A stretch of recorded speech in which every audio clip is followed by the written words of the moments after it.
ఇలా marriage invitation కని వస్తే మొత్తానికి మా హైదరాబాద్ ట్రిప్ కూడా కంప్లీట్ అయిపోయిందన్నమాట. సో ఇంటికేం వెళ్తాంలే, డైరెక్ట్ ఇక్కడ దగ్గరే కదా అని చెప్పి అత్తయ్య వాళ్ళని కూడా చూసినట్టు ఉంటుంది కదా అని చెప్పి మేము అత్తయ్య వాళ్ళ ఇంటికి వచ్చేసామన్నమాట. సో ఇక్కడ మా లియోకి ఒక బుజ్జి సర్ప్రైజ్ కలిగిందనమాట. ఒక చిన్ని బుజ్జి మేకపిల్ల మా లియోకి అక్కడ కనిపించిందనమాట. సో ఆ మేకపిల్లతోనే ఆడుకుంటూ ఉన్నాడు మా లియో. అండ్ అది కూడా మా లియో కోసం చాలా లేచే వరకు ఎదురు చూస్తూ ఉంది.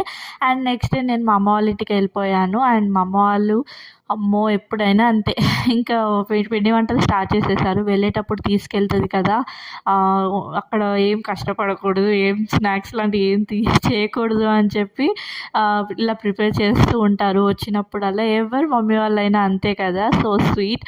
అండ్ మా లియోకి ఇక్కడ పిన్నిస్ బాయ్ అయిపోతాడనమాట. సో మా అమ్ములతో కలిసి ఎన్ని snap videos, oh my God, ఒక 50కి పైగా స్నాప్ వీడియోస్, ఫొటోస్ తీసుకుంటూ ఉండిపోయారు. అండ్ చాలా డేస్ అవుతుంది కదా అని చెప్పి మా సదా, అమ్ములు, రాకేష్ మేమంతా కలిసి మూవీ నైట్ ప్లాన్ చేసామన్నమాట. సో అలా టైం స్పెండ్ అయిపోయింది మాకు అక్కడ. That's it for 2 days mini blog guys. Okay, by bye guys.